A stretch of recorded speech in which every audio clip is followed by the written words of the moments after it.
വകുപ്പ് നടപ്പിലാക്കി വരുന്ന സാമൂഹ്യ പഠനമുറി, വിദ്യാവാഹിനി, രക്ഷിതാക്കൾക്കുള്ള പ്രോത്സാഹന ധനസഹായം, സ്കോളർഷിപ്പുകൾ, ഗ്രാന്റുകൾ, 9-10 ക്ലാസുകളിൽ പഠിക്കുന്ന കുട്ടികൾക്ക് പ്രത്യേക കേന്ദ്ര സഹായ സ്കോളർഷിപ്പ്, സമർത്ഥരായ വിദ്യാർത്ഥികൾക്ക് പ്രത്യേക മെറിറ്റ് അവാർഡ് എന്നിവ നടപ്പിലാക്കി വരുന്നത് വഴി വിദ്യാർത്ഥികളുടെ കൊഴിഞ്ഞുപോക്ക് ഗണ്യമായി കുറയ്ക്കാൻ കഴിഞ്ഞിട്ടുണ്ട്. സർ, എന്നാൽ ഗോത്രബന്ധു പദ്ധതിയുടെ മാത്രമായി അവലോകനം നടത്തിയിട്ടില്ല. പദ്ധതിയുടെ അവലോകനം നടത്താവുന്നതാണ്. വളരെ ഡീറ്റെയിൽഡ് ആണെന്ന് ഒരു മേശപ്പുറത്ത് വെക്കാം. കഴിഞ്ഞു sir.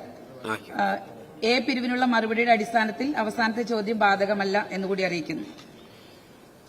Shri K V Sumesh. സാറേ, ഈ ഗോത്രബന്ധു പദ്ധതി മനുഷ്യ പറഞ്ഞ പോലെ ആ മേഖലയിലെ വിദ്യാഭ്യാസ മേഖലയിൽ വലിയ പുരോഗതി ഉണ്ടാക്കിയിട്ടുള്ളതാണ്.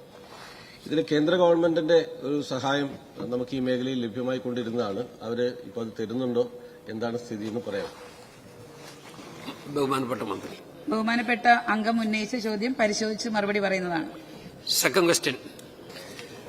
സാറേ, ഈ ആധുനിക ഈ ഡിജിറ്റൽ കാലത്ത് ഈ പട്ടികവർഗ മേഖലയിലെ വിദ്യാർത്ഥികൾക്ക് ഡിജിറ്റൽ പഠനത്തിന് ആവശ്യമായിട്ടുള്ള കാര്യം വകുപ്പ് ആലോചിച്ചിട്ടുണ്ടോ, നടപ്പിലാക്കാൻ ഉദ്ദേശിക്കുന്നുണ്ടോ? ബഹുമാനപ്പെട്ട മന്ത്രി. തീർച്ചയായും. കാരണം സമൂഹത്തിൽ ഏറ്റവും പിന്നോക്കം നിൽക്കുന്ന താഴെത്തട്ടിലുള്ള കുട്ടികൾക്ക് കാലാനുസൃതമായി കോഴ്സുകൾ പരിഷ്കരിക്കേണ്ടതുണ്ട്. അതിനുവേണ്ട നിർദ്ദേശങ്ങളും ആലോചനകളും വകുപ്പിൽ നടന്നു വരുന്നുണ്ട്. സർക്കാർ അത് ആലോചിക്കുന്നുണ്ട്. Shri V K Sanoj.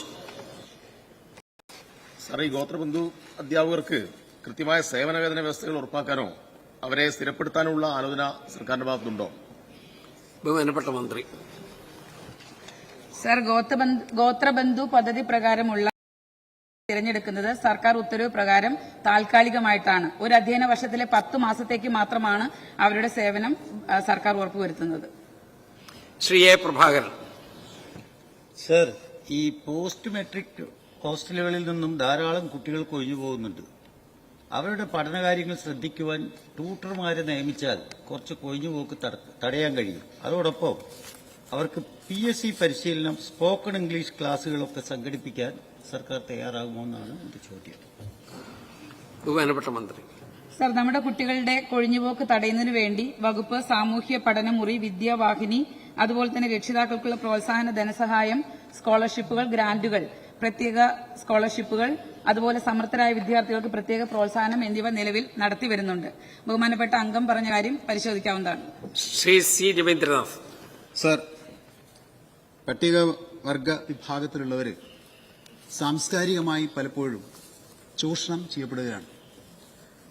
അതിന് ഒരു പ്രതിരോധം അവരിൽ നിന്ന് തന്നെ വികസിപ്പിച്ച് എടുക്കണം. ആ സാംസ്കാരിക പ്രതിരോധം വികസിപ്പിച്ചെടുക്കാൻ അവരിൽ തന്നെയുള്ള സർഗധനരായ വിദ്യാർത്ഥികളുടെ സർഗശേഷി വളരെ സമഗ്രവും ഉദ്ഗ്രഥിതവുമായിട്ട് വളർത്തിയെടുക്കണം. അതുകൊണ്ട് തന്നെ വളരെ ദീർഘവീക്ഷണത്തോടുകൂടി ഈ പട്ടികവർഗ വിഭാഗത്തിലെ സർഗശേഷി ഉണർത്തുന്നതിന് വേണ്ടി സാംസ്കാരികമായിട്ടുള്ള ഒരു സമഗ്ര പദ്ധതി അങ്ങ് തയ്യാറാക്കുന്നു. ബഹുമാനപ്പെട്ട മന്ത്രി. സർ, കഴിഞ്ഞ കാലയളവിൽ നിന്ന് വ്യത്യസ്തമായി അത്തരത്തിലുള്ള പദ്ധതികൾ സർക്കാർ ആലോചിക്കുന്നുണ്ട്. അത് തീർച്ചയായിട്ടും ആലോചിക്കാവുന്നതാണ്. ശ്രീ ഐ സി ബാലകൃഷ്ണൻ. സർ, ഈ ഗോത്രബന്ധു പദ്ധതി മെന്റർ ടീച്ചർമാരുടെ സേവനം പട്ടികവർഗ മേഖല വിദ്യാർത്ഥികളെ സംബന്ധിച്ച് വളരെ അനിവാര്യമാണ്. അവരെ നിയമനം ഏതാണ്ട് താമസിച്ചിരിക്കുകയാണ്. പല കുട്ടികളൊന്നും വീടുകളിലിരിക്കുക. അവരെ കൊഴിഞ്ഞുപോക്ക് തടയുന്നത് പ്രധാനപ്പെട്ട ഒരു കാര്യമാണ് സാർ. കൂടാതെ ഒരു അധ്യാപകനെ സംബന്ധിച്ച് ഒരു ക്ലാസ്സിൽ 30, 36, 40 വിദ്യാർത്ഥികളാണ് ഒരു അധ്യാപകൻ പഠിപ്പിക്കുക. HSS ആണെങ്കിൽ അത് 66, 65 പോകും സാർ. സാർ, ഇതിന്റെ അകത്ത് ഓരോ സ്കൂൾ ബേസിലാണ് മെന്റർ ടീച്ചർമാരെ നിയമിക്കുന്നത്. ഒരു സ്കൂളിൽ ശരാശരി 60, 70, 80 പട്ടികവർഗത്തിൽപ്പെട്ട വിവിധ സമുദായത്തിൽപ്പെട്ട കുട്ടികളുണ്ട്.